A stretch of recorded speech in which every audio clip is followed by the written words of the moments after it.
With names like Tinsey, Gerard, and Darling being our winners at Daytona, you'd think it's business as usual here in the AMGSC.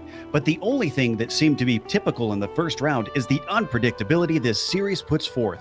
That same chaos helped our three winners find their way to the top step, so one must wonder whether the growing pains will end and allow some of the new fast names to start winning, or will the cool heads of our seasoned veterans continue their dominant ways by scything through the wreckage? We'll find out soon as we get ready to watch round 2 of the Autobahn Motorcar Group's Sports Car Challenge, and you'll see it all live here on the Global SimRacing Channel. Hi, I'm Joe Peak, and with me in the booth covering the LMP1 and LMP2 classes is Bill Soupzon. Keeping us up on the GTE class is Taylor Burris. Behind the scenes is our director, Sean Crackers Ambrose, and he's using cameras provided by Ducky Beard. Taylor, we stay in Florida, but boy, what a different track this is to 2 weeks ago. Tell us about Sebring. Yes, indeed. Good evening, all. And as we continue our trip here at the Sunshine State, we head over to the west coast of Florida of Sebring International Raceway. Located in Sebring, Florida, a little over 2.5 hours away from our last round at Daytona, this 17-turn, 3.7-mile or 5.9-kilometer course opened in 1950, the former home of a U.S. Army base. It has been the home to one of the crown jewels of endurance sports car racing, the 12 Hours of Sebring, with its first winner of the 12 Hours in 1952 going to Harry Gray and Larry Kolek in a Fraser-Nash Le Mans replica. An interesting fun fact about this track is that in 1959, Sebring was the home to the first ever United States Grand Prix. Now, let's take you, the fan, on a GSRC lap guide here at Sebring.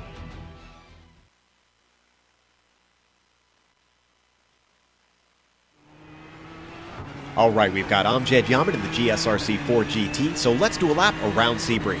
Coming down the front stretch, the first quarter is going to give you a really good idea of just how bumpy this track is.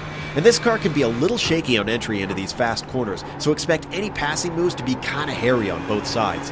Powering off this fast sweeper is important because now we approach turn 3, which is a popular place for overtakes. You can grab a lot of curb on the inside, but don't get too greedy because you can still knock the car loose on them. The racing line tends to reward a late apex here in 5 with how the curve tightens, but this is another place where it pays to be on the power early and with confidence. Big Bend is flat out, so this whole run acts as one long straight down to the hairpin. A lot of overtakes are going to happen with the heavy braking into this sharp right-hander, but it's also very easy to overcook your entry. Watch out for how the track weaves back and forth on the exit, and then try your best to straighten out 8 and 9. There's no lifting, it's all about just minimizing your steering inputs.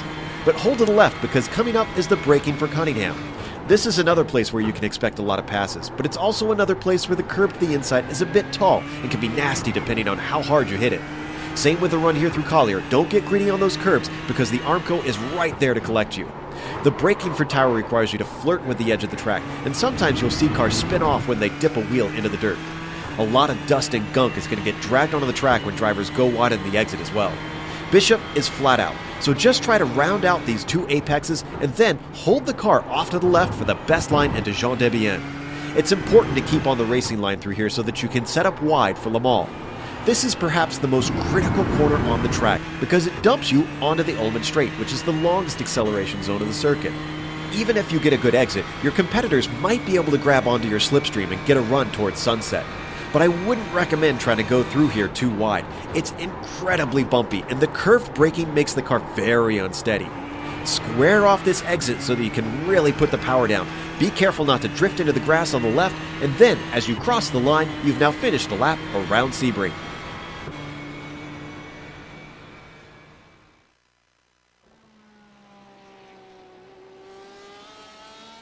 Here you get a good idea of just how bumpy it is around this circuit from that onboard view. Now, as we let the rest of qualifying work its way through, we have one round done, which means we get to go to Bill for the first report on what the points championship looks like. Yep, and since there's only one race in the books, these results pretty much mirror the finishing order from the opening round. So let's take this opportunity to pay attention to the teams as much as, if not more, than the drivers. Let's start with LMPM1. And we have familiar names up on top. Bob the Blade, Tinsey, Daniel Gralty, Syandra. Newcomer Jesse Lyon makes his presence known. And returning to the series is Daniel Benefield. But now, let's make note of the teams. TNT Racing Gold with Tinsey sits on top, and Daniel Gralty scores for SRN Motorsports Black. Moving to the LMP2 standings, where we see more familiar names. Jason Gerard leads Billy Smith. Scott McGarvey hoping to join his brother Steven as AMGSC champ, sits third. Mark Schindel and Ross Booth go fourth and fifth. But again, we turn our attention to the teams. There's SRN Black again, this time thanks to McGarvey. Always a favorite is the West and East contingent of Autobahn. This time it's the West, thanks to Billy Smith II. Ross Booth has TMC Racing scoring in fifth. Let's go down to the GTE class, where it is Paul, oh my darling, on top. Now, Alex Ellis moves from the HPDs down into the GTEs. That's good news for all those drivers up on top. Bad news for the guys in the GTEs. Ryan Huff is a bit of a surprise in third. Newcomer Dean Mole is just ahead of the Pac-Man, John Paquin. Good to see John back racing with us again. Checking out the teams, SRN Black strikes again with Ryan Huff, and sister SRS Orange sits in fourth. Now let's actually go to the team championships. And there you see it. If you've been paying attention, it's no surprise to see SRN Motorsports well out in front. Now remember, the teams are made up of 3 drivers, 1 from each division, with the points all summed up to get the team total. And there is a very important I-rating cap that prevents teams from stocking up on top tier talent. And then you also have, despite only 1 driver, Billy Smith, on the top 5 list is Autobahn West sits in second. It's the same story for the third place team of TMC, where only Ross Booth was on one of our overlays. They sit in third. Bob the Blaze work for LMP1 is enough to put TMC Racing in fourth. And again, Dean Mole is the big scorer there for SRN Orange. Unless the teams can find contributions from not just 1, but from 2 or 3 drivers, this thing could turn into a runaway. But it's early days, and Sebring has a tendency to shake stuff up. Joe?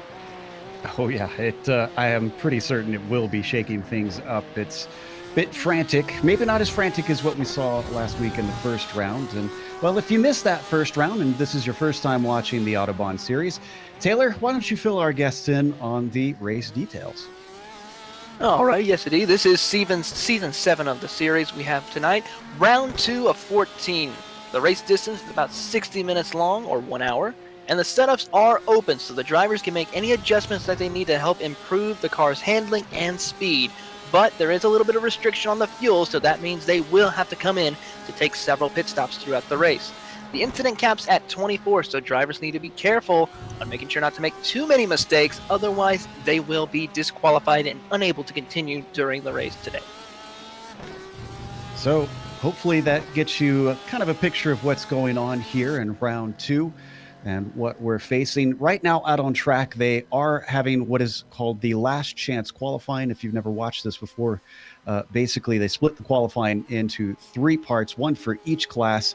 And then anybody who can't make it for their allotted time can come in and join a mixed class qualifying here at the end, only if they did not take a lap during their allotted class qualifying time. So a bit of a risk if you decide to not take a lap in your other ones and come out here, because you can run into traffic, even though there tends to be fewer cars. Some of them are in faster or slower classes, and that can mess up your lap. There you see Jesse Lyon out there in the LMP1 car for Wyvern Red with his good results last time. Let's see if he can repeat right now, sitting ninth in class at the moment. In fact, the qualifying, Bill, a bit interesting. Oh, and actually, before we go to the qualifying, let's actually go back to Taylor, because Taylor, I know you tend to study pretty closely what's going on between the cars and the track, and usually come up with, well, the keys to the race. So how are they going to win today? Well, the biggest thing that drivers will need to do is take care of the car.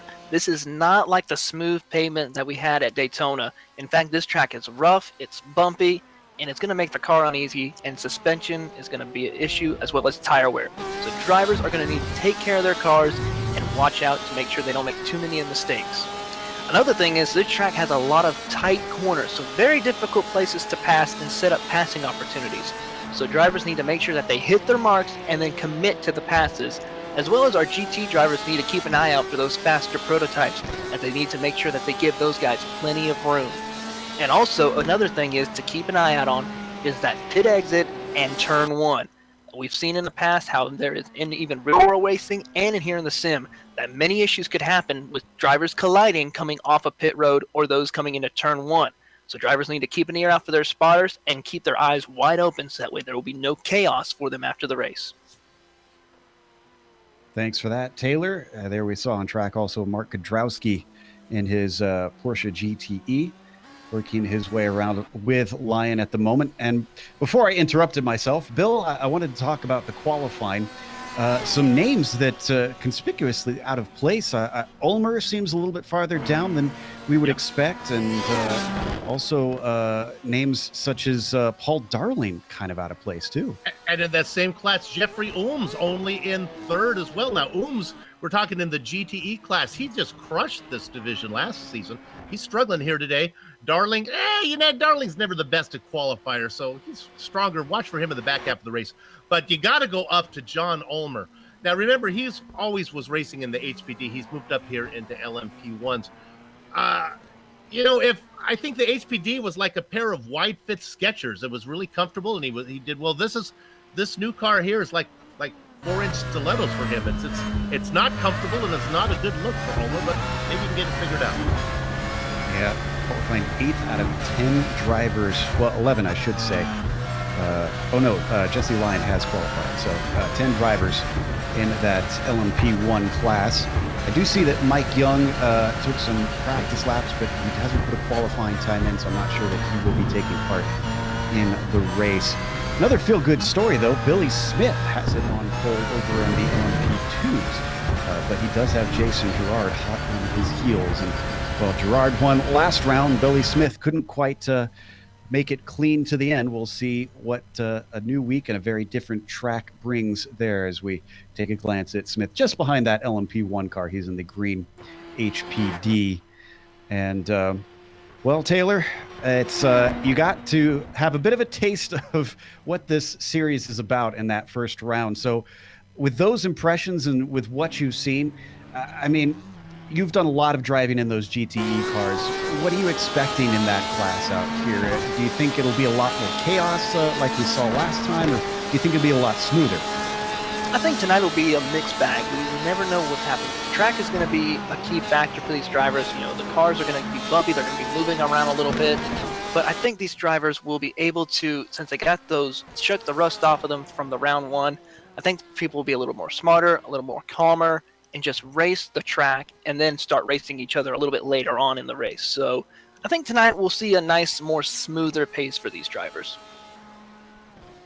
Well, let's hope so. It certainly took a few victims at Daytona, since a lot of new names came into this series, and it takes a bit of acclimation. We see that in every series, really, though, Bill. We should point out that pretty much each series kind of has its own chemistry, I guess you could say, and newcomers who come in tend to kind of have to acclimate to how everybody else drives rather than the other way around.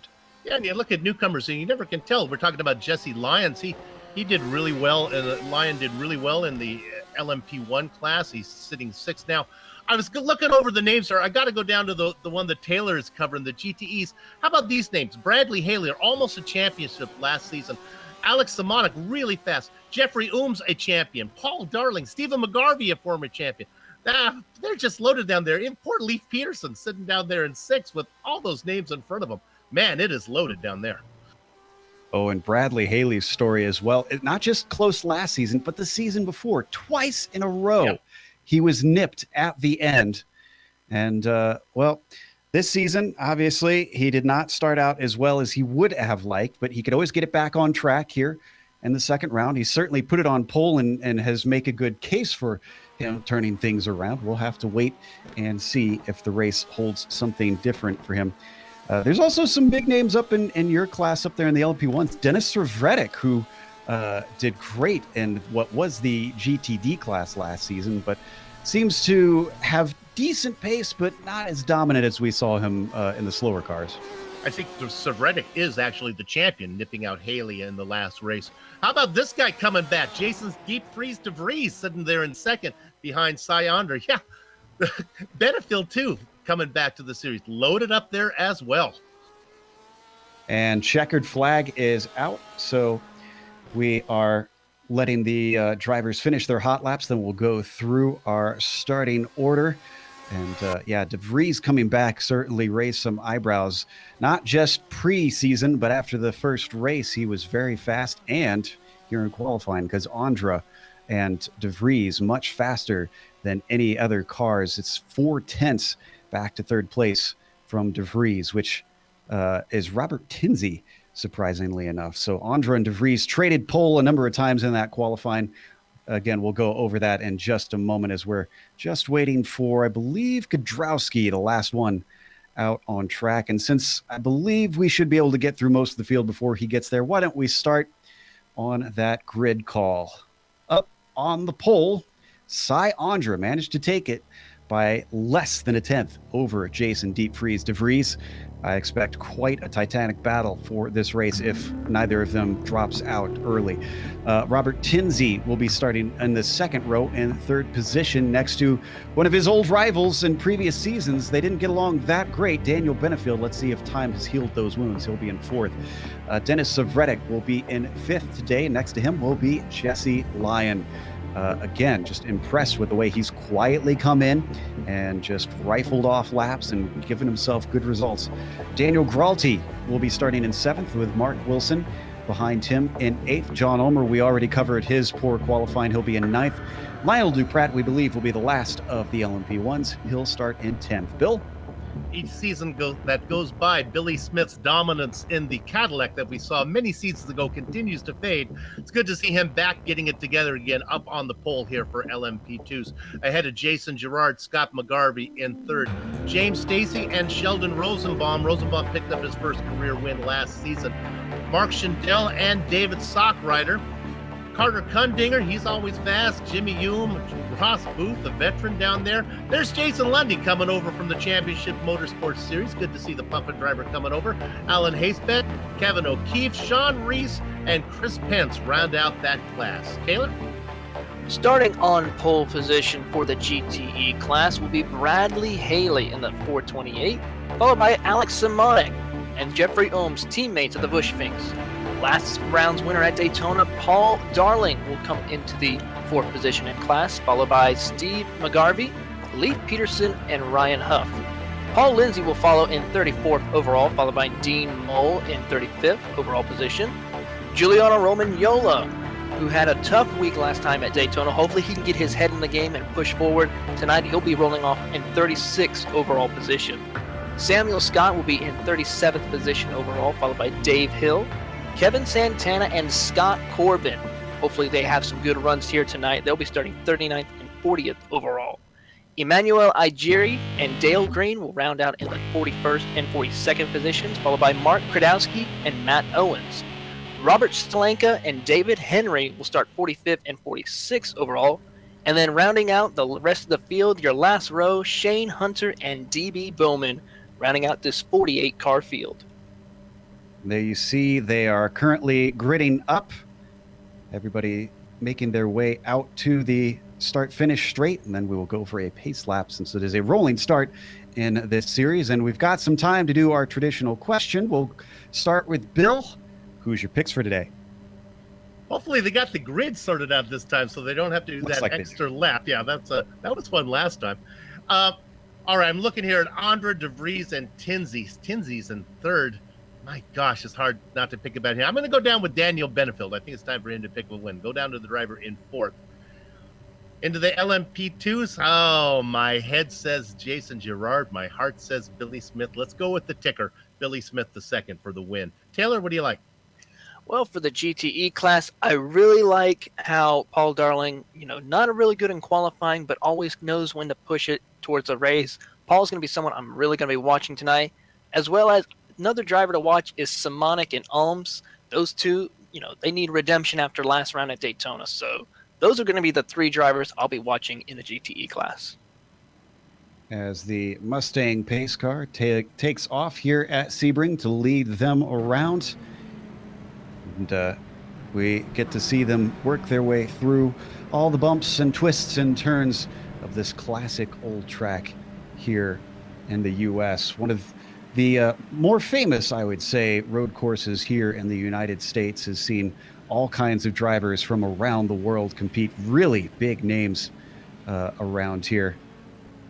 We haven't really talked about the class interaction a whole lot. And Taylor, from what you've seen in the warm-up and whatnot, what are some of the safe places to try and work your way through the different classes? And what are some of the worrying zones, the danger zones that you think maybe will trip some people up?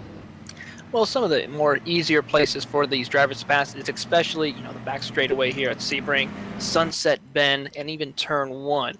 Some danger zones will probably be those hairpins over there after you get out of Gurney. So drivers will need to be careful not to push the car too much, not over brake in those sections. Otherwise, they'll either end up in the grass or the barrier, or even worse, end up hitting another vehicle and taking both or one of them out of contention. So those are really some of the more dangerous areas to set up a pass. Compared to Daytona, this is going to be a little different, a little more challenging, as there's a lot of left-right places here. For a back marker, I'd rather be at Daytona than here. Yeah, I'd agree. And, well, the bumps in general, I would think, make it a little bit hairier dealing with traffic, maybe give them a slightly wider berth since Daytona's so smooth compared to here. You don't want to maybe let a car next to you lose control and take you out in the process. We see many of these twists and turns out on track, working their way through Collier up towards, honestly, what I consider one of the toughest braking zones here, Taylor, into Tower. I always feel like I'm way too timid into this corner.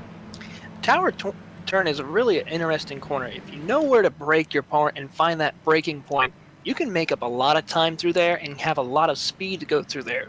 So as long as, especially for those in the GTE car, as long as they hit that braking point and make sure to use that momentum to come off of the corner, they can really gain some time and have a little bit of speed coming off. Up to here, which is Bishop, the double apexer, leading into the braking of Jean Debienne. This very, very fast chicane, a right-left, leads you into one of the most critical parts of the track, Le Mans, which leads to the Ullman Straight. Taylor talked about this being one of the popular places of overtaking slower or faster classes overtaking you, because, again, one of the longest acceleration zones, so should be able to get out of each other's way here, although it can get a little hectic if you find yourself in a three-wide situation. And of course, go ahead. You've got to watch out about pit entry here, too, because you're actually slowing down while you're on the racing line, so you really have to work to stay over to the right. Absolutely. And drivers need to be communicating and watching to see what each other are doing to be sure about what is going to be happening with the car in front before they head into the pits, which is what the pace car is going to do right now. As that iRacing Mustang peels into pit lane, it is now under control of Cy Andre as the green flag comes out. Gets a great jump over Jason De Vries. The LMP1s working their way down to turn 1. Very fast in these cars. Let's see if they get it sorted out in time. Pretty tame start for these guys. Let's go to the LMP2s. It's tame here, too. Billy Smith gets a nice smooth jump. Girard tucks into second. McGarvey, Stacy, they start to go single file down into one, double file a little further back, but they get it sorted out. Taylor? Bradley Haley gets a nice jump out of Sunset Bennett. Really starting to pull away as they head down into turn one, followed by Alex Simonic and his teammate Jeffrey Ohms goes side by side into turn one. Paul Darling, though, looking for an opportunity, decides to just follow into place as they head down towards turn two. Absolutely huge field of GTE cars, and glad to see that it looks pretty clean for everybody. But I tell you what, it is close up in the LMP1s. Jason DeVries already had to go into the hairpin on Syandra, but couldn't quite pull it off. And third, Robert Tinsey is fending off Daniel Benefield, who is really pressurizing him early on. Yeah, Tinsey off pace with Benefield with a good run right here. He's all over the back of him. Benefield's in a hurry to get up to the 2 leaders.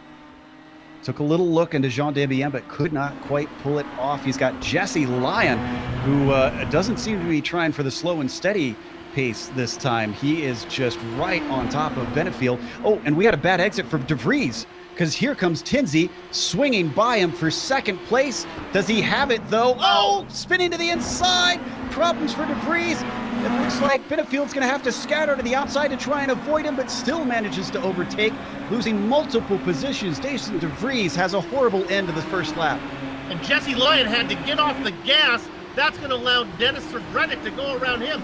Lyons did a great job of not getting into the back of DeVries. Well, it started out a bit tame, but then things have picked up here in the LMP1s. Let's jump down to the LMP2s to see what's going on there. Billy Smith still leading the way currently, and actually leading a much better gap to his second place driver. That's Jason Girard at the moment. The first 3 really stringing out. They're followed by McGarvey. Yeah, they're all pretty much racing in order. The big mover is the driver down in 15th, car number 22, Carter Kundinger. He is up 3 spots already, working on the back of Sheldon Rosenbaum right now. Good race from Carter. Managed to slip by Schindel, who is just behind him there in that yellow and black machine that you see. As they work their way towards the hairpin. No attempt this time from Kundinger, although he's very close to Rosenbaum. Oh, but he gets a horrible exit, and this is going to give an opportunity to Schindel up through Fangio. Is he going to have an attempt into Cunningham? Sizes him up. Comes back to the racing line, though. Very deep on the brakes. Oh, late move. He's given space at the apex. Not sure if that was a real attempt or just evasive maneuvers. I think he might have scared Kundinger off the racing line there. Carter looked back and said, my gosh, he's getting awfully big in my mirrors. Wait over. Schindel does not make the pass, though. We haven't had time to check in on those GTEs. Still being led by Bradley Haley. But Taylor, look at the battle for second. Ooms and Simonic very close together. Yes, indeed. Those two have been going at it for the most part these past 1 or 2 laps at the moment. Paul Darling still minding his pace, just running his race at the moment. But Bradley Haley, Jeffrey Ohms, and Alex Simonic are right there nose to tail. Dale Green, as unfortunately, has taken it behind the wall, getting stuck in the barrier. So unfortunately, his night is done in that number 42 Porsche. Oh, and as I say that, I thought that Haley had a bit of a gap, but it looks like Ooms caught him through the back half of the course. And that gap is now down to 0.3 seconds. So our old rivals here in these GT cars are at it again, coming up to Sunset Bend. Haley still leading. We're looking back at the Ferrari of Jeffrey Ooms. A little bit Looks tighter line to the inside. Go ahead. Ooms is going to get a good run off of Sunset Bend into front straightaway. Let's see if he's able to make a pass onto turn 1. So far, no. Looks to the inside. Nope, not close enough to make the pass. So, but it looks like Simonic's going to try and use a little bit to pull in on before they head to turn 2. Great stuff here between these top 3, and they for sure are gapping the car behind. That's Paul Darling. Although I have a feeling from what we know of Paul that he's just playing possum here, waiting for the race to come to him. I want to give a shout out to Giuliano Romagnola. After 3 laps, he started in the 36th position overall, is now gained 5 spots already into the 31st overall, so almost about to break the top 5 in class. So Romagnola doing a really good job as he's now battling with the 39 Porsche of Leif Peterson. So he's really putting the hammer down and knowing what to do tonight. let's stay with this battle, but just an update that Mark Schindel managed to get by Ross Booth after Booth made a mistake out of Cunningham. That was for 8th position in the LMP1s. But, and battle for the lead in the GTEs.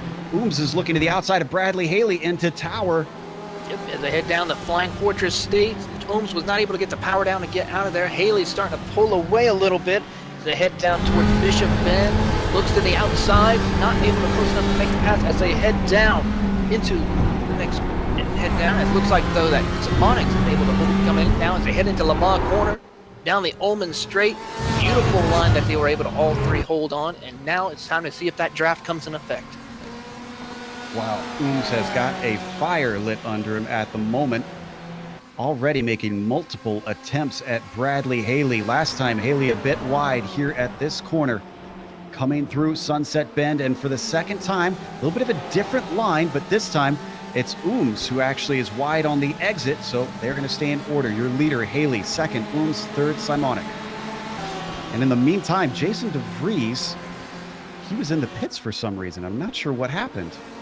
Maybe the car had damage, but I think it's a sign of the apocalypse here with Ulmer and DeVries racing 8th and 9th. And we can't mention also about Daniel Gralty, who qualified in 7th. He's a quality driver. He had issues on the first lap as well. So 3 big names having trouble. Gralty is way out, 1 lap down. Yeah, Gralty had a good run last time. A bit disappointed to see that he's not going to be able to repeat that, or at least it seems like. Last time there were drivers we had written off who suddenly came back. There was so much up and down the order, changing around as chaos just erupted in the field. There we see Gralty down in that 10th position for the moment. As mentioned, that promotes Tinsley into second and Benefield to third. Cy Onder now getting into traffic. Just worked his way around Robert Zelenka. Oh, we got contact. Henry. We got contact between Roman Yola and Leif Peterson. That was just outside, going into Cunningham Corner. We're going to look at the replay.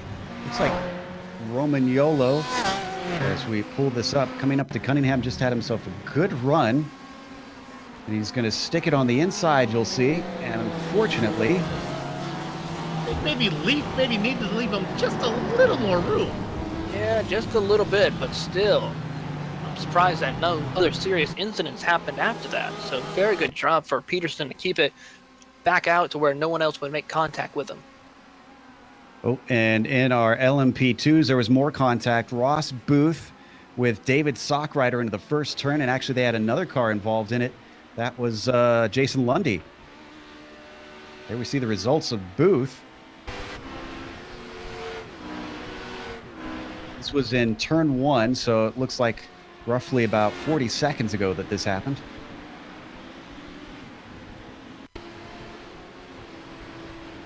There it is, right there. Oh, my. Yes, the end of it. Yeah, that was a lot of contact.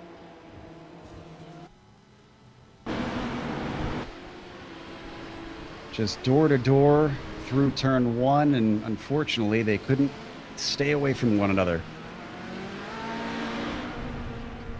I think Booth got a little loose and got into Sockrider, but Booth came out the worst of that one. Pass for the lead in GTE now. Looks like Jeffrey Ohms into the hairpin, was able to get by Bradley Haley. So excellent pass on there as they go down towards Cunningham. We're going to get a replay of this one as well. Eventually we'll see something live. and this was just phenomenal braking, Taylor, by Jeffrey Ooms. He was a mile back, and look at this on the replay. It's just hard on the brakes going down into the hairpin and just hugs that curb as best he can. That sent Bradley Haley up wide and just left the door wide open for Ooms. Total surprise here on our pole sitter, Bradley Haley, who is not able to stay right on the back of Ooms and instead is under threat from Alex Simonic. Simonic moving down from the prototype class last season down here to the GTE cars. Oh, and he's got a decent run onto the Ullman Straight as we ride on board. Is this going to be enough to get a pass here, Taylor?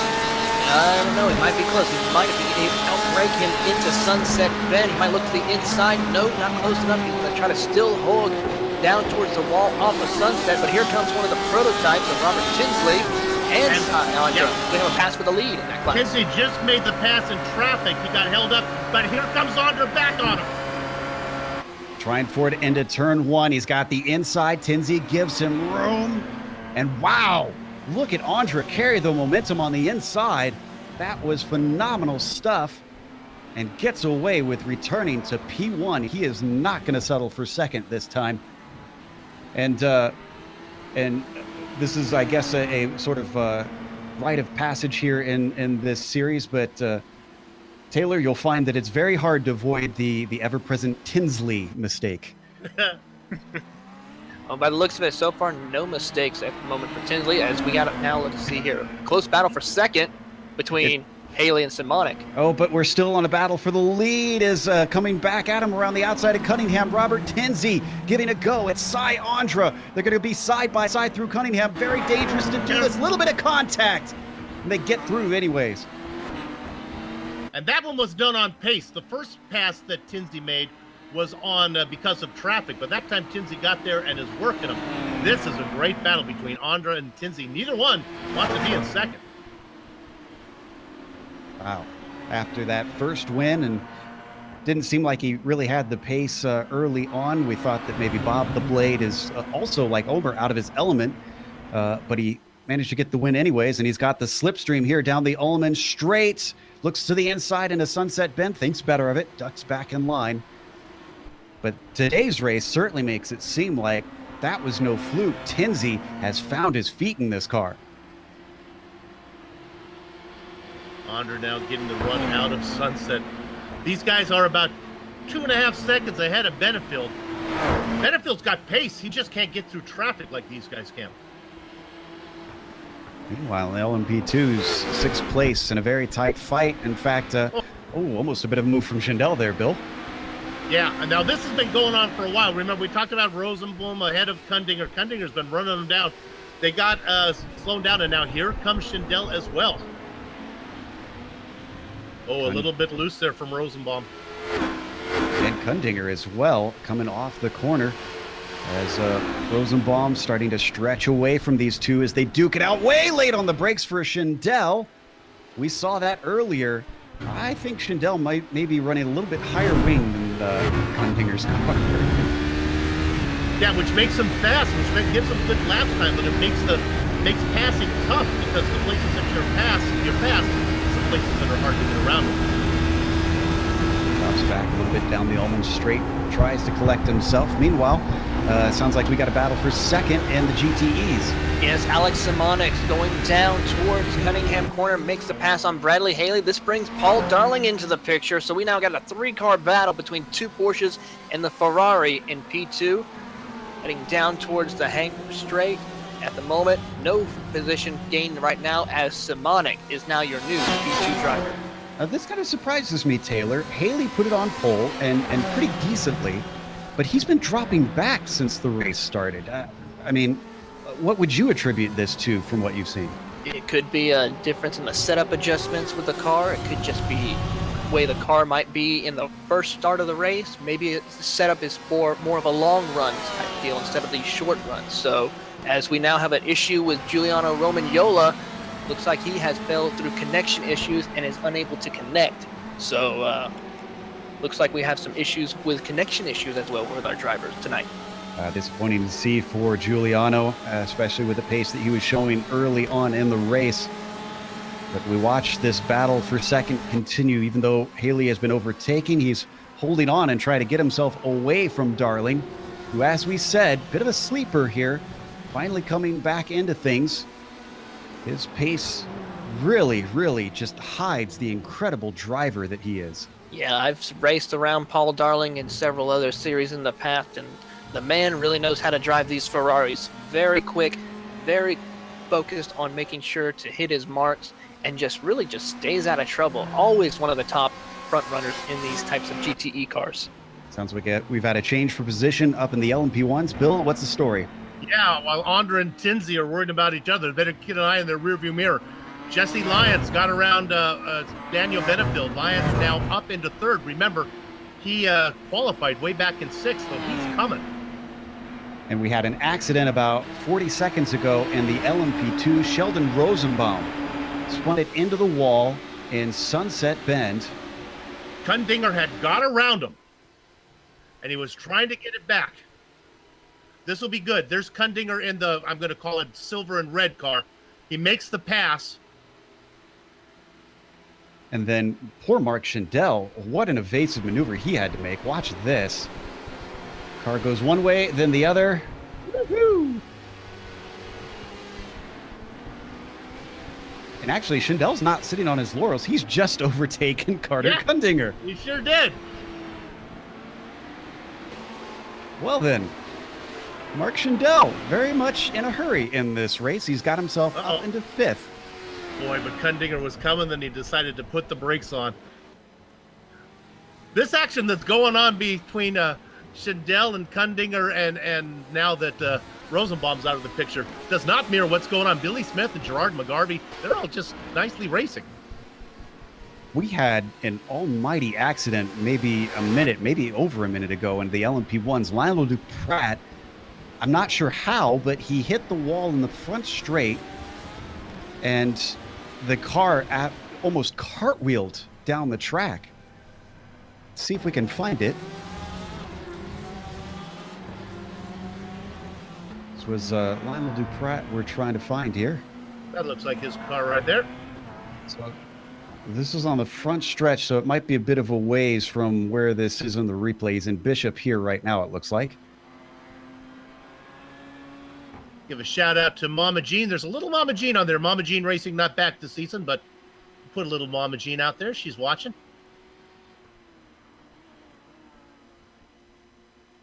So this is down the Ullman Straight. So after Sunset Bend, it almost looks like hardware failure because the car just veers suddenly to the left. Yeah, Duprat's really comfortable in this car now. I'd be surprised if, oh my goodness, yeah. Put a hammer in the oven because the Camels learned to read. That one doesn't make any sense at all. Wow, some really big stuff happening in the LMP1s. We've got 7 cars out on the lead lap in that class. Gralty's come back out. Duprat is still in his pit. And Jason DeVries is, 8 cars on the lead lap. DeVries did get back out on the lead lap. But we got to look at Tinsey and the car right behind him, which is Jesse Lyon. He is there now. Tinsey's working around and getting around the lap car of D.B. Bauman. Oh, and getting stuck behind his line, so that's going to cost him a little bit of time. But Jesse, as we documented, is coming. I was going to say, for all that we talked about Jesse being quiet and doing a slow but steady thing, he says, slow but steady my foot. I'm going to take this one by storm up to the podium with incredible pace today. Meanwhile, Taylor, you noticed something down in the GTE class? Yeah, we got a nice battle for P6 at the moment between Ryan Huff in the Ford GT and Paul Lindsay in the Ferrari. Really good battle at the moment. They've been battling each other for the past few laps. Kevin Santana got tangled up with a couple of LMP2 cars. Car was too much damage, so he decided to take it behind the wall. Ryan Huff now is able to pull away as they go out of Gurney Bend into the hairpin. So let's see if Lindsay is able to break into there a little bit.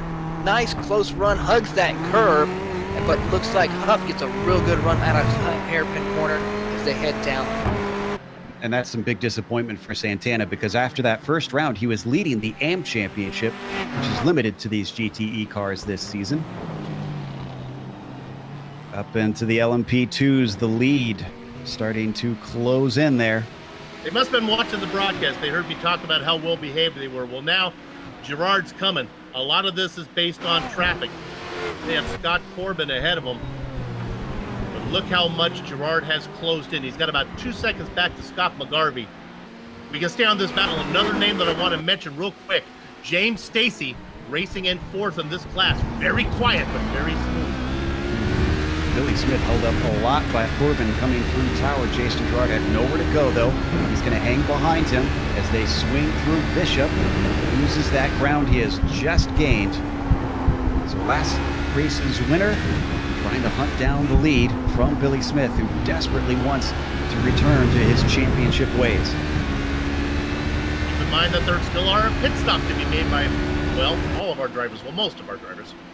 39 minutes left to go. I have to imagine, though, we're getting kind of close to that pit window for most of the classes. More traffic in the way of our leaders, and a car spins. That is Samuel Scott, who gets out of the way. A little bit of nervousness there, seeing the blue flag behind him.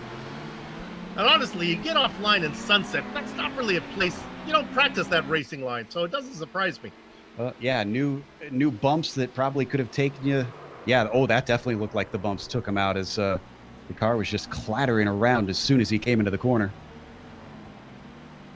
Car returns without hitting anything. Good news for him. Fortunately, he is down in 13th in class, though. Everybody take a breath. It's been hectic here today, but a good kind of hectic, I'd say. It's a little bit more well-behaved than Daytona. Oh, Tinsey, can we get a replay on this? It just happened. Let's go back 15 seconds.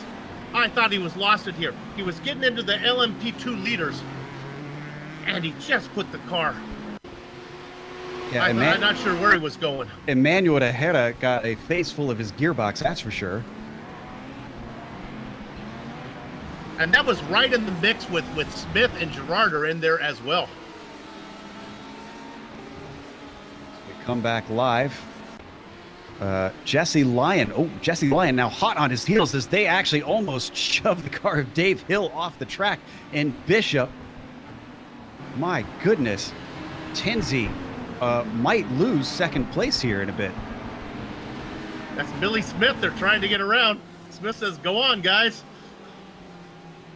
Jesse Lyon is fighting with the big dogs now. Ooh, as he dips the wheels off track. Just a lot of knobs and complicated pieces as another car spins in front of them. Dean Mole keeping it tucked to the inside and out of danger. Unfortunate for Dean Mole. Dean Mole had a really good run last round at Daytona with using a little bit of strategy, which I might see some of our drivers might be doing that. Why don't we keep an eye on Ryan Huff, as he was the teammate to Dean Mole, and they put on a real good strategy on making good pass, as now looks like our LMP1 leader is now approaching him. And that incident with the car spinning did cause Lyon to check up, and he lost ground on Robert Tinsey for P2 and the LMP1s. Tinsey's car seems to have really good straight line speed in comparison to Lyon. Lyon really good under braking and through the technical section, so it might be a little bit of a downforce difference in setting there. Well, it looks to me like the Lion is hungry as he's caught back up to the number one of Robert Tinsey. Bob the Blade now trying to work his way past Stephen McGarvey. Oh, and a bit of a look to the outside, but unfortunately it does not pan out for Lion. But he is looking at every opportunity and at least considering it, if not trying to capitalize. Yeah, well, all of that has left Daniel Benefit now getting back into the mix here. Boy, look at Lyons. He is looking for somewhere to go. They're coming up on the back of Paul Darling. Poking and prodding at every chance he can. Jesse Lyon looks set to take the second place. So far in this traffic, it's not been a matter of if, but maybe when, because Jesse is a-coming. Another car ahead of them, that's Alex Simonik. This one maybe pans out a little bit better for Robert Tinsey. It gives him some breathing room ahead of the number 115. I know there's a lot of action. It's a full field. There's action, but man, it's hard to get away from this one. I'd say so. I think we have one of our scheduled stops taking place, though, down in the GTE class. I see David Henry in his stall. Yeah, looking at his car, though, it looks like he's got some damage, so it might be due to the fact that he might have gotten caught up in an incident early on. So that number 80 Ford GT, but it looks like another car decided to also enter pit road. It looks like one of the Porsches. Get a number on that. As your look, oh, looks like Leif Peterson, actually. Yeah, Leif Peterson, who got caught up early in the incident with Roman Yola in Cunningham, decided to come down pit road. So looks like we might have some early takers here, and might be a little bit of strategy to where we can maybe see some of these leapfrog positions, but only time will tell. We should mention that there is no spare car this season. If you've been watching in seasons past, where they can jump into a free repair, well, not so anymore. As we're looking at Who is this we're looking at actually right now? Looks like our leader in the GT, or LMP2s rather, Billy Smith, continuing to try to get away from Jason Gerard, but to no avail. Lyon has continued to try and poke and prod for this second place, but still hasn't been able to make the pass. He has another go, looking around the outside, but I think that's a little too wide around Sunset Bend. What's interesting is he is clearly faster.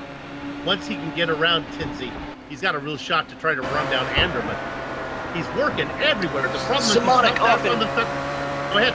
Simonic off in Sunset loses it now, and he's going to drop down a couple of positions. So I don't know if he just hit a bump the wrong way, but he took it for a ride. No damage to the car. When you take a look at the replay, this is a single car incident, so driver error.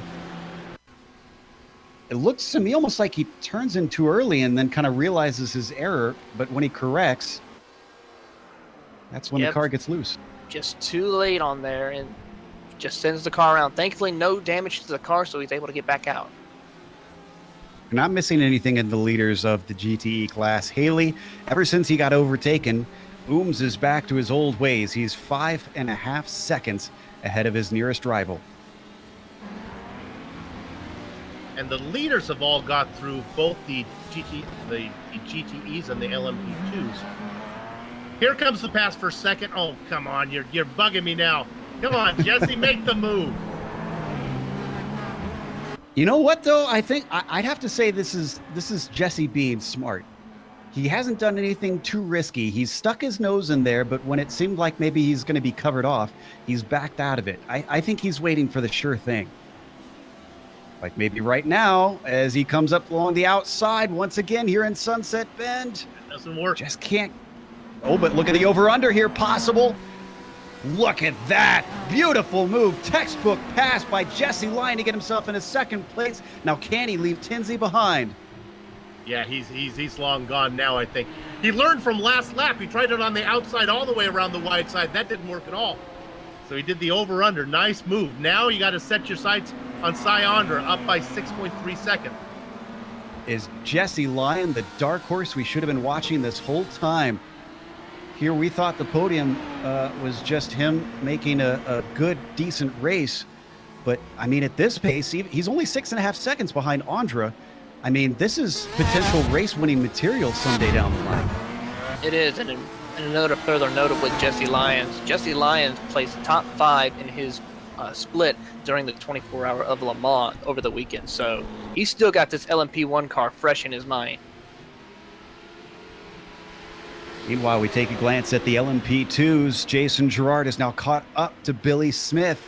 It's less than half a second between them. They just worked around Jeffrey Ooms, the leader of the GTEs. McGarvey is about 5 seconds back. Compared to what we were seeing between Lyon and Tinsey, this looks like a tea party.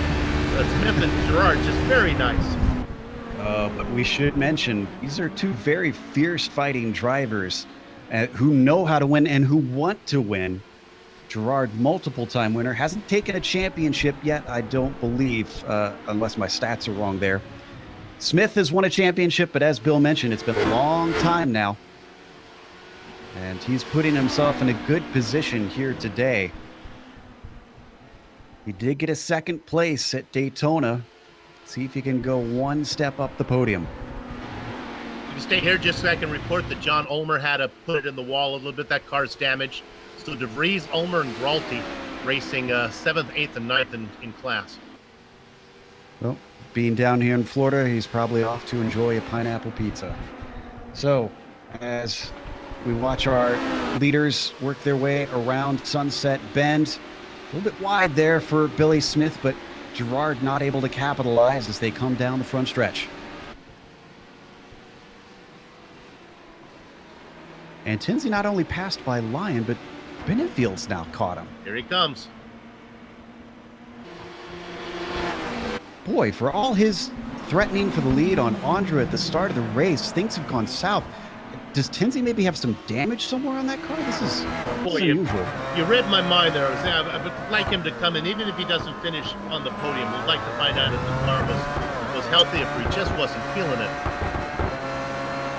A former champion in what was the GT1 class, Stephen McGarvey, is now in for his pit stop in the GTEs. Yep, Stephen McGarvey getting his pit run, running in the top 5 for the majority of the race. Been quiet for him as he now exits off pit road. Going to hopefully have a clean exit. No issues for him, as well as Scott Gundinger is also on pit road in that P2 car. For McGarvey, Joe, correct me if I'm wrong. Well, the name of the class has changed. That is the car, though, that he was used to racing, though, right? No, it wasn't. That's right. Slightly different. That's right. GT1 cars are the Aston Martin and the Corvette. That's right. And meanwhile, we have a bunch of our LMP1s: Syondra, Jesse Lyon, Robert Tinsey, Daniel Benefield, Dennis Savretic, all in the pits. The only one to stay out, Mark Wilson. I do not think you get points for leading a lap. I think you get bonus points for the pole. The pole, and I think there's either a bonus point or two for a clean race. Yeah. Yes.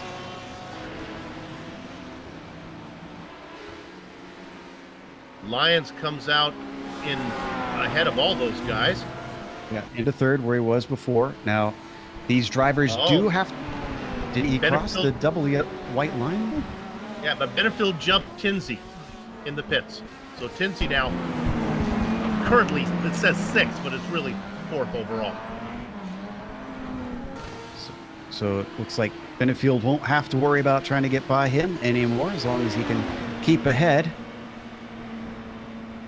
As he works his way around the LMP2 leader of Billy Smith. Number of GT or LMP2 drivers coming in for stops: Mark Schindel, Kevin O'Keefe. Haven't even really talked about Rutgers Kevin all this race, and Jimmy Hume all in.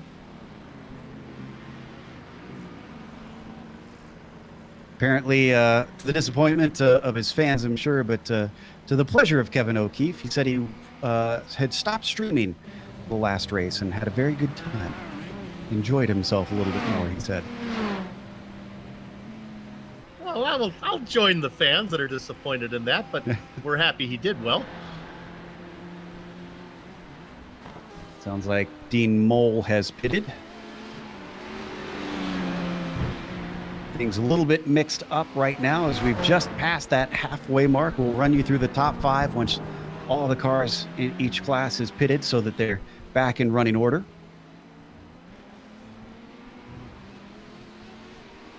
Mark Wilson, the last of the LMP1s, finally takes his stop. He goes the farthest.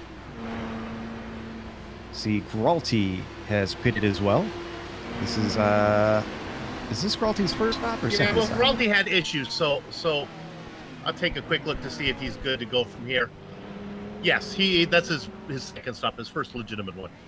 Now, you might see a name up in the top 3 there at the top of our ticker that says Jason DeVries. Well, he is in third, yes, but he has one more stop to make, we're pretty sure, as he pitted in the first couple laps.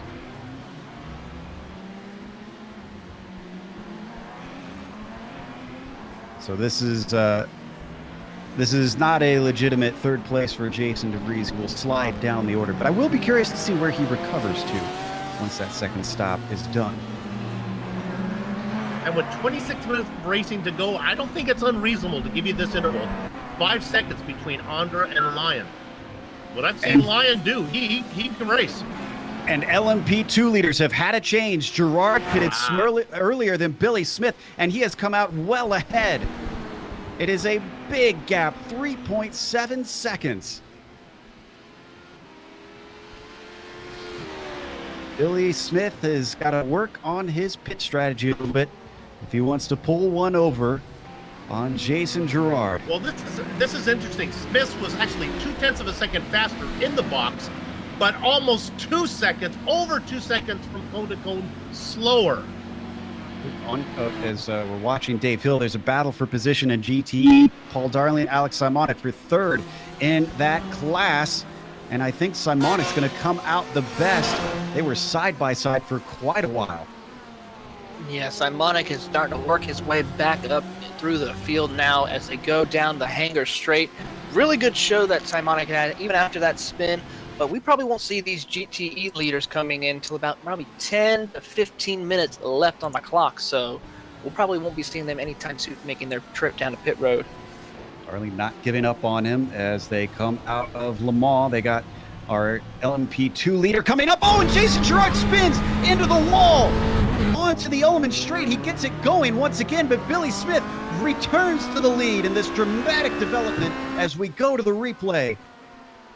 Looks like the car just drifted out there under the grass, and once that happens. Yeah, he went a little bit wide, pushing so hard. Wow. He had it within his grasp. I would almost say he had it locked up with how good Girard is. And he's bringing it in. You could see the tremendous damage on the nose of that car. He will be able to get that replaced, but he hit that hard enough. I suspect there was more to just losing the nose on that wreck. Jason Lundy, who was the leader of LMP2s, of course, just coming out right now. So that should give Billy Smith, put McGarvey in second, and James Stacy, I'm telling you, sleepy James Stacy on a podium. Nice job by him. And Scott McGarvey as well. He's not too far behind Billy Smith, we should point out, 3.3 seconds. So should traffic come into play, Billy Smith could be caught, or if he makes a mistake. And DeVries comes in for his second stop.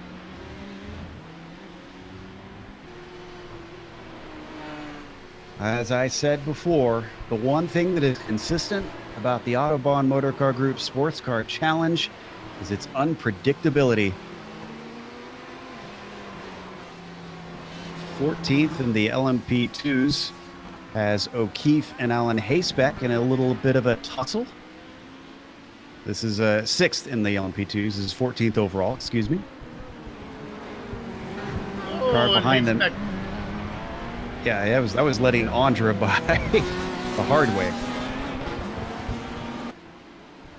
Remember I told you it was about 5.2 seconds? Well, now it's down to 4.8 between Andra and Lyon.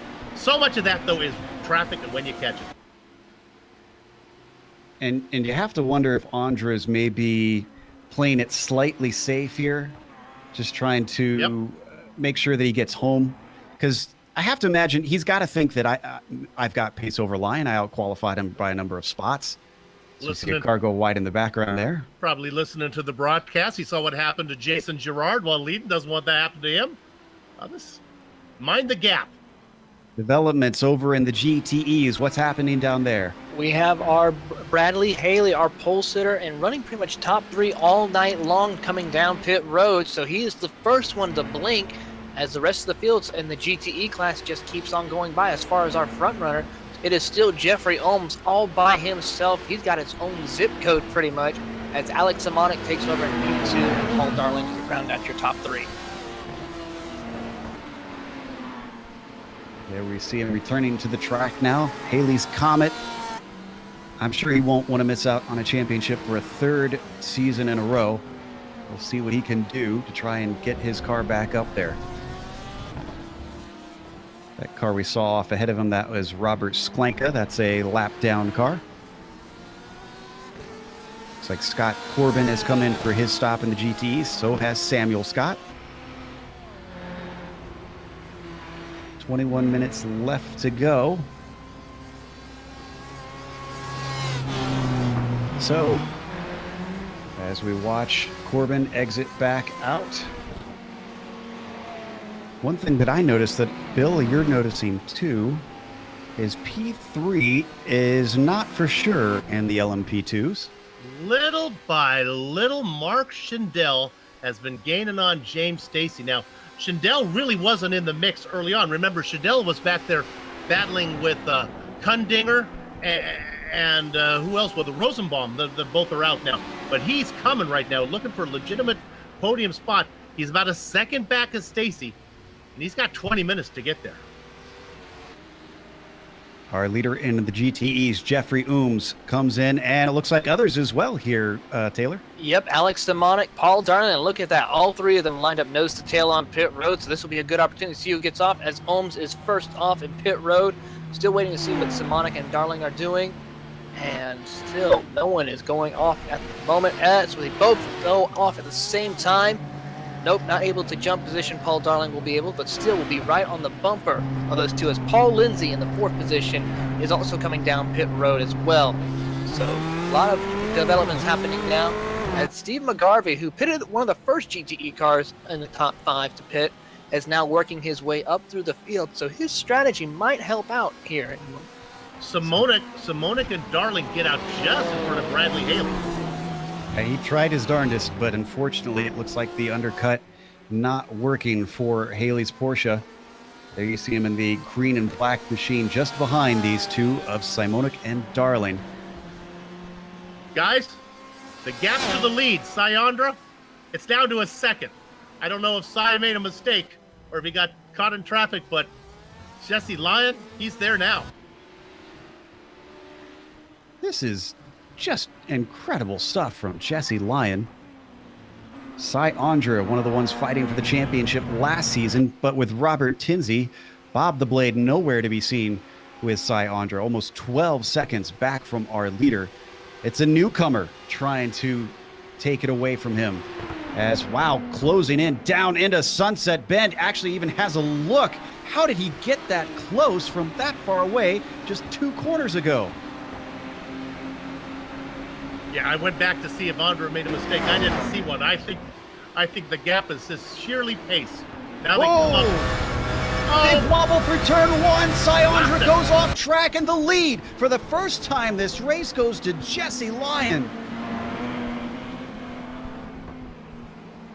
The bumps in the first corner catch another driver out. This was sudden. It was less than a lap ago, Bill. You were talking about he's a second back. Came in a hurry. Yeah, entry into the corner, you saw it snapped immediately. Interesting stuff. So now Lyon is trying to run away with it. They had some traffic they had to get around. James Stacy involved in it, and Schindel. We talked about that battle heating up. Oh, and Samuel Scott behind them. We don't really need to cover this one. Sam had it off. Man, I'm just gobsmacked at the developments in this race. Because again, Lyon qualified in 6th. Yep. Where did this come from? He got around Syandra, Daniel Benefield, Robert Tinsey, Dennis Sevredek. We touched on it briefly, but these cars are incredibly complex, these LMP1 cars. They have hybrid engines, so there's a lot of deployment that you have to handle as a driver, or you could set to automatic. From what I understand, the automatic is not necessarily the fastest way around. It makes me wonder if Lyon just has sussed out how to use this car to its optimum potential better than anybody else. You heard Syandra talk about it last week in his post-race interview. He's an engineer, how much he loves it, Stuff to play with. Well, with pit stops done, let's run through the top 5 of each of our classes. And Jesse Lyon up in the LMP1s. We just watched the pass. He took it over starting from 6th place on the grid. This is going to turn some heads if he comes home with this win. Even if he doesn't come up with a win, I think it'll turn some heads. Cy Andra is behind him in 2nd place. He managed to recover last time with 3 pit stops. This time, he only needed 1 in the 60-minute race and still doesn't seem like he's going to come away with the win. Daniel Benefield, the Australian, has got himself onto the podium in that number 772 after starting in 4th position. He's switched places with the car behind him. That would be Robert Tinsey. And Tinsey was threatening for the win at the start of the race, but unfortunately the lead both slipped away from him, then 2nd, then 3rd. Now he's settled into 4th. Behind him, rounding out the top 5, is a driver we haven't covered much, but has been solid all day, Dennis Servetic and his number 9 LMP1. Let's go to the LMP2s. Billy Smith led early, lost the lead when Jason Girard got around him in the pit stops. Girard put in the wall, Billy Smith back out in front.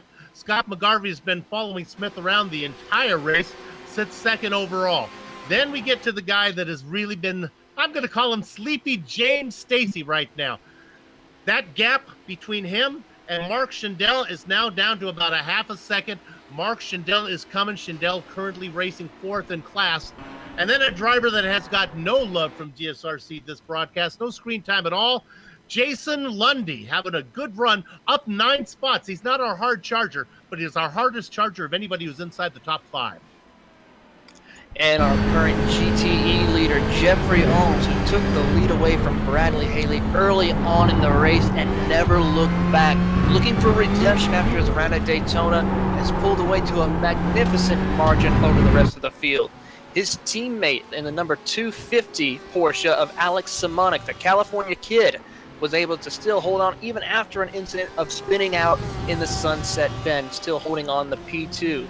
Paul Darling, our winner at Daytona, still not really moving up through the field like we thought he would, but still was able to stay in the top 3 for the majority of the night, putting on an excellent show here tonight. Our pole sitter in the 428 Porsche, Bradley Haley, had an up and down night, started on pole but got passed real early on in the race, has worked his way to stay inside the top 5, so an excellent show still compared to last round at Daytona. And rounding out our top 5 is Steve McGarvey in the number 25 Ferrari, one of our first drivers to make a pit stop, and it looks like it has worked out for him to where he stays in the same position.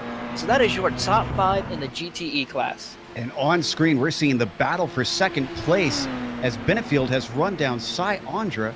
Now I'm starting to wonder if this is a fuel thing that we're seeing. I don't know what's up, but I can tell you this. Andra's now 8 seconds behind Lion. So, well, you know, I should have really paid attention to when these guys made their pit stop. It was, I think it was past the halfway mark. Well, yeah, they almost all pitted on the same lap, too, so maybe it's pretty tight for these LMP1s. Oh, bit bad off the corner for Cy Andra. The only thing keeping him safe is Billy Smith getting in the way of Daniel Benefield, so could not attack into turn 3. But only 3/10 between these two drivers as Benefield a little wide at turn 5, and that is going to deny him a chance out of Big Bend. Or will it? He's coming fast now. This looks like fuel saving. He is going so slow in a straight line. Joe, that's the only thing that makes sense why Jesse Lyon could run down Andra so fast. Andra's going to fuel conserving so he can one-stop it. Jesse Lyon is out there racing like a lion and going to splash and go. Oh, and contact between the two. Bangs him out of the way. We've seen this before from the Australian. He is not afraid to get his elbows out. That gives him second place over Cy Andra, who appears to simply be limping home. Tinsey now 1.7 seconds back. Is he also going to get Andra? And then Savretic is about a half second back from Tinsey. You know, I talked about those hybrid engines. That can save you fuel. That makes me wonder as Tinsey goes defensive down the Ullman Straight to try and hold back Savretic, and he does for now.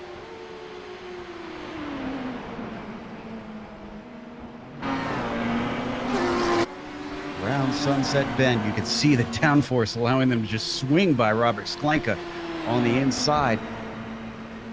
Though Savretic is close, he's not close enough as they hit turn 1. And Tinsey's gaining leaps and bounds on Cy Andra.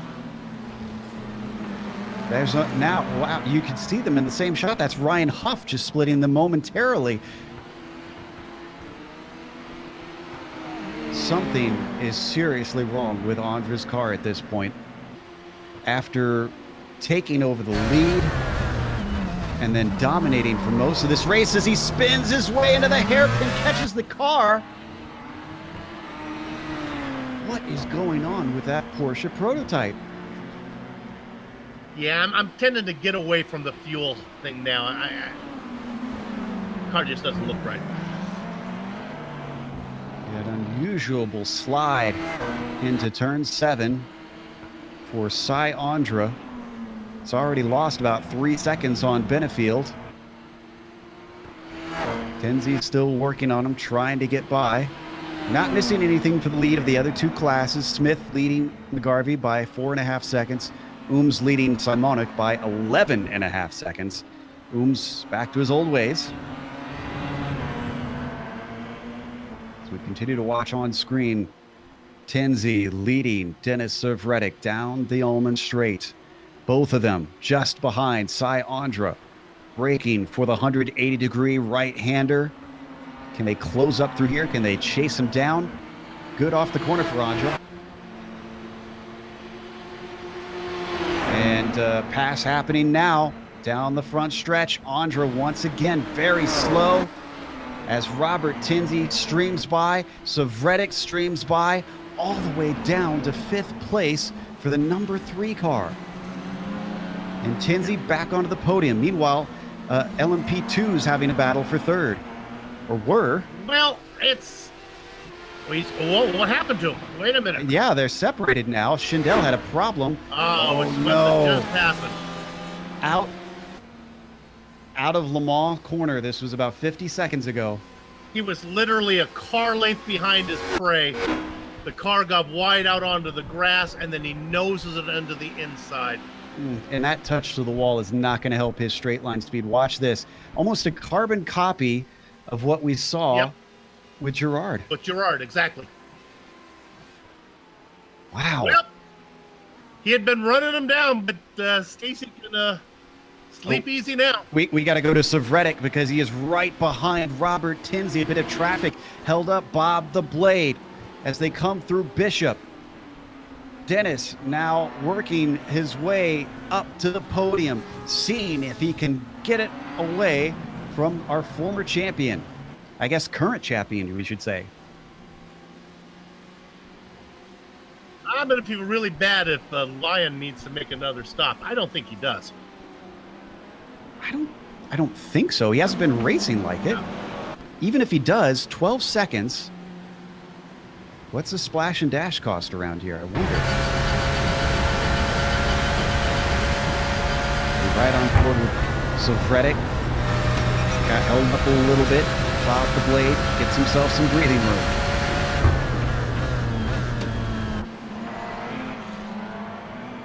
Sorry to the GTEs, but they don't really have a battle down there. We got a battle for P6 right now as Ryan Huff was able to get on the inside of Paul Lindsay out of Sunset. Lindsay got a little loose, but as they go down into turn 1, Huff able to make the pass complete. So an excellent run by Ryan Huff as he now is the new driver in the P6 position with that Ford GT. Good for Huff. Remember, he sits inside the top 5. He made our overlay this round. So he's going to get another good score. A little bit of an update, too, in the GTEs. Bradley Haley, remember, came out about 3 seconds behind Darling. Well, that's now down to half a second. Yeah. He's gunned him down.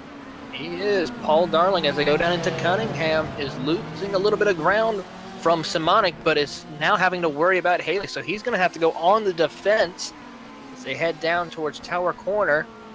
And sorry to interrupt, but a minute ago, we missed the pass for 3rd place in LMP1. Sevredek heading into Cunningham had a better run, outbraked him the long way around. They actually banged door to door. What a strange race in this class. All right, this is into the hairpin, and off of this corner, you're going to see Sevredek just run him down. Look at this, already looking to the outside up towards Fangio's. Or Fangio, excuse me. That's Spa I was talking about there. Contact in Sunset. We have P3, Bradley Haley, and Paul Darling come together. Wow. As is typical, everything just goes haywire at the ends of these races. We're going to go to replay. This looks like, I would say, Bradley Haley losing it and sliding into Darling. That's exactly what happened. Haley got a little bit too loose, got a little bit too much brake into it, which sent the rear end of the car out towards Darling, collecting Darling into the almost into the barrier. We'll need to back up a little bit more than this here. That's going through turn 1. They were in Sunset Bend, so just a little bit farther than this. We should get it about 20 more seconds.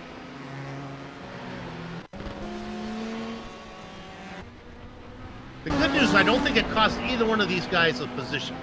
Actually, it put Stephen McGarvey, our 5th place runner, up into P3s. Unfortunately, it looks like we aren't able to catch that replay, but wow, McGarvey working his way forward. How about that? Now, under 5 minutes left to go, your 3 leaders, Lyon in LMP1, Smith in LMP2, and Ooms in GTE.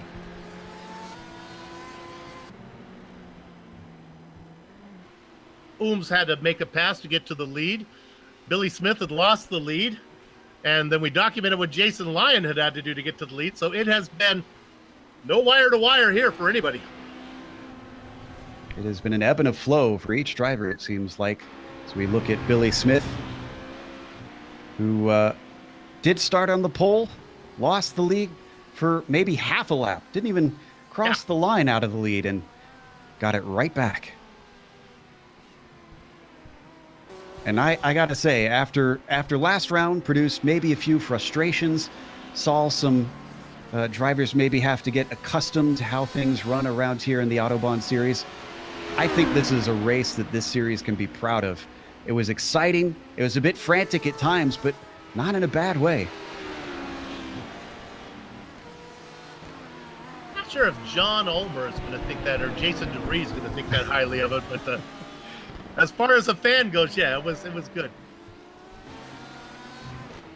Tinsey may have gotten passed by Sevreddick, but Sevreddick hasn't galloped away quite yet. The number 9 car, though very safe at about a second ahead from Bob the Blade for now. Traffic could always change that, as we've seen in this series. They catch those cars so quickly in the other classes in these LMP1s. Oh, 8th place getting a little bit close. And this is between Rutgers, Kev, and Carter. Alan Hasebeck and David Sockrider in that LMP2 class. It's a lapped car that they're dealing with. That's Jesse Lyon, or a lapping car rather, our overall leader, trying to squeeze by. Down in the GTEs, 6th place. Getting tight between Huff and Lindsay. Remember, Huff passed him a little bit earlier, and Taylor, he's not given up on it.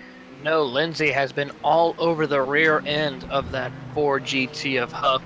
Still trying to find a position to get in by him, but still. One thing I've been keeping an eye on, though, is Paul Darling is going to be catching up really soon to Bradley Haley. So who knows what might happen when they get closer down together. As Haley makes a mistake out of Le Mans, this gives Darling the chance to go to the inside before they hit the sunset. So Darling now P4. Easy is picking a Florida orange as Darling gets himself up to 4th past Haley's comment. You have to be so good in these races. Even little mistakes can be costly. Seeing a little bit of damage on the wing from Haley. I'm wondering if... Oh, no, excuse me. That's Darling who's got damage on the wing.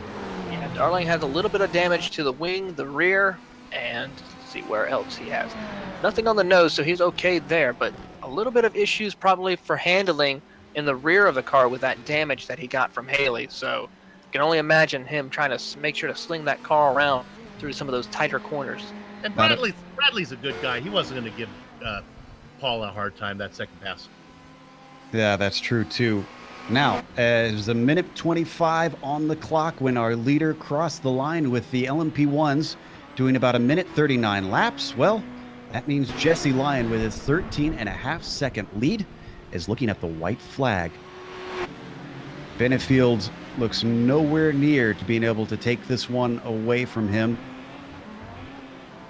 This has been just a great drive from Jesse Lyon, one to be proud of. We talked about how Gralty got second place with clean racing in the last round, and Lyon working his way forward in the last round. Well, he worked his way forward, and this time he didn't fall back as he's got a little bit of traffic. Paul Lindsay that he's going to go by. He's got, actually a mess of traffic in front of him. It's a big mix of cars. And I think, is that a battle for position between Huff and Owens? No, that is not. Owens is being lapped, so they get out of the way dutifully. On to the Ullman Straight. One more corner to go for Jesse Lyon. He can just cruise behind these cars if he wants to, and in fact, he's not going to risk it. Just waiting patiently, passes them on the front stretch. Jesse Lyon from 6th place on the grid is going to win at Sebring. Billy Smith going to be our next finisher, and in fact, he is just behind our leader in the GTEs, Jeffrey Oom, so he should be able to overtake him. Then we'll go right to our GTE finish. Up through Cunningham. Oh, how sweet this is going to be for Smith. A 2nd place at Daytona. This round, he stuck it on pole. He may have been outfoxed in the pit stops, but what really counts is who gets to the checkered flag first. And while his rival Gerard spun it out and lost out today, he did get it back on track, we should mention, and is trying to complete the race. Billy Smith and that number 901 stays out in front. Scott McGarvey in 2nd in this. Sorry, Joe, I don't want to kill your call, but he just picked up some damage going around the spun car, but I think he's going to be able to limp it home. Definitely not limping home for Billy Smith II. He comes home in 1st here in round 2 of the Autobahn Motorcar Group Sports Car Challenge, with Ooms right behind him, taking the win dominantly here in the GTEs, as he almost always does in this series. There's McGarvey taking that 2nd place. How about this, Bill? 2 McGarveys on the podium again. It's going to be hard to tell who buys lunch. Well, Scott got 2nd. Steven got 3rd in this class. Scott's buying. Scott's buying.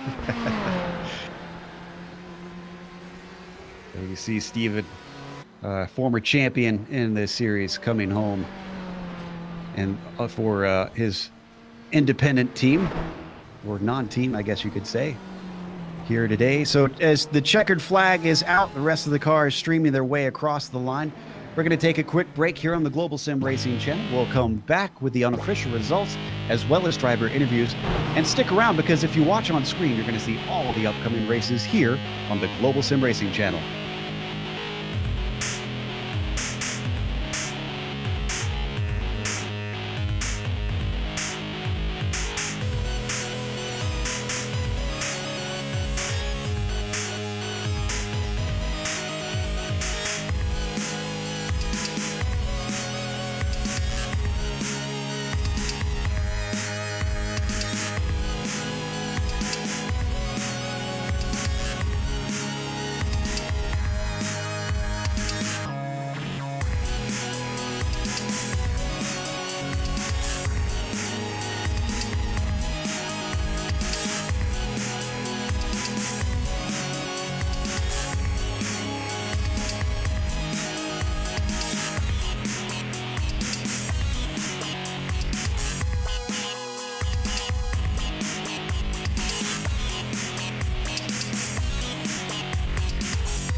Welcome back to Sebring, where we just watched round 2 of the Autobahn Motorcar Group Sportscar Challenge. And I don't want to say shock win, but definitely a bit of a raised eyebrow to Jesse Lyon, winning from 6th place on the grid, past a number of cars. Daniel Benefield tried his best to get up with him, but still managed 2nd from 4th place. A great job by Daniel. Dennis Savretic gets himself onto the podium, with Robert Tinsey slipping back to 4th in the end. Cy Andre, we covered his lack of pace at the end. Well, it turns out he did actually get damage. It wasn't a fuel issue. The number 3 has to settle for 5th today. Jason DeVries started it on the front row, and unfortunately, a little bit of damage added an extra pit stop to his schedule. He did still recover to 6th place. Mark Wilson takes 7th, and then Daniel Gralty rounds out our finishing LMP1 cars in 8th position. Bill? Billy Smith started on the pole, held the lead until the pit stop, lost it for half a lap, but then when Jason Girard put it in the wall, he got it back and he cruised home to his first win of the season. Scott McGarvey comes home in 2nd. Sleepy James Stacy, he had a little bit of a hassle there from Mark Schindel for a while, but he gets 3rd position. Schindel comes home in 4th. Another quiet finish from a driver, Jason Lundy, gets 5th. Kevin O'Keefe comes ahead of Carter Kundinger. Kundinger was racing up front for a while. Alan Haysbeck, a little farther back than I would have thought, from 16th position overall. Davis Sockrider behind him. Jimmy Hume, Sean Reese, and Jason Girard is going to be the last in class. Joe? Winning your GTE class today was Jeffrey Ohms, rebounding after a terrible start of the season at Daytona, followed by his teammate Alex Simonek, rounding out these two of Team Bushfink. Stephen McGarvey, the other McGarvey brother, comes home in P3 in class, followed by last round winner Paul Darling. Bradley Haley, our pole sitter, was able to scrounge out a top 5 finish, followed by Ryan Huff in that 41. Him and Paul Lindsay in the 70 had an excellent battle throughout the entire race in P6. Dean Mall finishes P8 in class, followed by Leif Peterson in P9 in class, followed by, rounding out your top 10 in the GTE class, is Emmanuel Aguirre. Coming home in 11th is Dave Hill, followed by Scott Corbin in the 12th position in category. Samuel Scott, Mark Kradowski, Matt Owens, Robert Schlenka, and DB Brown round out the rest of your GTE field. Joe? Then we get to our DNFs who had a bit of a bad day. Chris Pence, 38th overall, with Ross Booth behind him in 39th. John Omer, she's definitely off the pizza today. He finished 40th. David Henry, 41st. Sheldon Rosenbaum, sad to see him not have a good day. He finishes 42nd. Lando Pratt, 43rd. Kevin Santana, who was leading the AM Championship, probably no more, finished 44th. Giuliano Romagnolo, despite his good pace, has to have a 45th today. Dale Green in 46th. And Mike Young and Shane Hunter did not starts for this race. With that, we have our overall winner, Jesse Lyon, waiting to talk to us. Jesse, you qualified in 6th, and after last round's 4th, this is quite a jump. Yeah, it is. I didn't expect it at all. I kind of came in last minute and jumped right into qualifying, and I messed up my last flyer lap, so I started 6th, and I kept going. I kept pace with Benfield and Tinsey, and then I realized, like, oh, I might actually get somewhere. So I just kept going, and then Cy ended up getting binned on the side by a GT, I think, and ended up slowing down. So that was unfortunate. So coming into this series, were you aware of the talent level that was in here, and did you expect to win races? No, not at all. The talent level was way beyond what I had. I expected to probably finish midfield every race. This is a shock to me. A shock to us too. We were amazed that you just kept climbing and climbing. So knowing that, and knowing that you think maybe that you're punching above your weight, do you think that more wins are possible, or do you consider this one a fluke? I think it's definitely giving me a morale boost. I'm just going to keep trying. I don't really expect to win or lose. I just want to keep going, see what happens. That sounds like a good racing mentality to me. Well, again, congratulations. We were supremely impressed with how you did today. Phenomenal job to get first. Yeah, thank you. That was Jesse Lyon, our winner in the LMP1s. Up next, we have Billy Smith, winner in the LMP2s, talking to Bill. Billy Smith, congratulations on the win. Let's get to this part. For the half lap that you were not in the lead, were you worried there? Oh man, thanks. It's been a while. So I don't know if you guys caught it or not, so obviously I haven't looked at the broadcast, but I actually messed up and ran out of fuel coming around on that one extra lap. So I knew Jason was running higher downforce and was going to use more fuel, and I took a little bit less fuel to start with because I just knew I was going to have to use less anyways, but I wasn't paying attention to it, and I had to kind of coast to my pit. So I didn't know where it was going to turn out, but I think it was 3.5 seconds, and so I don't know if he made a mistake or got caught up with traffic, but that actually really surprised me because usually Jason doesn't really make any mistakes. Well, you answered my second question because I was going to say you were really fast in your box for the pit stop, but your cone-to-cone time was incredibly slow, but now we know why. You were coasting. Let's talk about the setups on the car. Do you like a high downforce car? Or do you like to be or do you like it fast down the straight? Well, as an engineer named Carroll Smith that I've read of all of his books said if in race you have to trim it down, it doesn't really matter. And so I like to build up to make those passes when we're in traffic. You can sometimes eke by one of the GTE cars in a tight spot. And I mean, it's probably obvious on the broadcast. That's where I was beating Jason at. I actually didn't think it was going to be as close as it was. It's just with all the cars on the track, it got so hot. He was absolutely destroying me in the slow sections. Got it. Well, congratulations. It's good to see you back on the highest podium again. 2 races in, you're at the top of the points. Let's see if we can pick up a championship. It's been a while. Yeah, we're going to aim for it. Thanks, guys. Billy Smith, our winner today, second last time out. Joey's on a roll. He is indeed. Another driver continuing his role is the Mantra. Jeffrey Ooms is talking to Taylor Burris. We're here with Jeffrey Ohms. And Jeffrey, redemption for you indeed this week after a not so good start at Daytona. Tell us what happened with you today here at Sebring. Car looked amazing. Yeah, I actually really didn't do that great in qualifying. Just kind of messed up the laps, and then I ran out of time in time to get a really good lap in. I was just, I don't think I was pressing the brakes hard enough to just gain the time under braking there to get that extra couple tenths out of it. But I knew that I did have the race pace because throughout practice and everything, I saw that I was pretty equal to everybody else, and I figured if I could just hit my marks and everything and just not drive crazy and off the curbs and everything, that I'd have pretty good pace. And right at the start, Bradley Haley, had really good pace too, and I just happened to get a good run on him going into the hairpin there, and it was a bit of a dive, I'd say, but we were both pretty respectful about it too, so it ended up pretty clean. Yeah, it was pretty much clean racing for you for the most part. Your teammate, Alex Simonic, came home in the second place behind you. This is kind of what you guys were needing from tonight, so hopefully you're able to keep that momentum up for Road Atlanta. So what's your goal going into that race the next round? Into Road Atlanta, really every race is just drive as fast and as clean as you can, basically. I do have to give a props to Alex Simonic on the start of this race because there was a bit of good teamsmanship into turn one. I was pretty much side by side with him, and he let me have second place there, so I have to thank him for that because it ended up turning out pretty good. So, all right, well, congratulations, Jeff, on your win here at Sebring, and good luck to you at the next round. Thank you.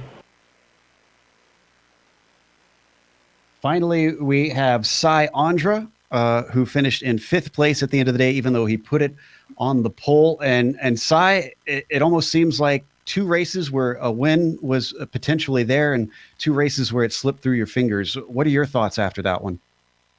I don't think disappointment can sort of describe what I'm feeling right now. I thought I had it in the bag. I wasn't even running at full pace. I was running at 95%, trying to get it home, and just sometimes these things happen in multi-class racing, but it doesn't make it any easier to stomach, really.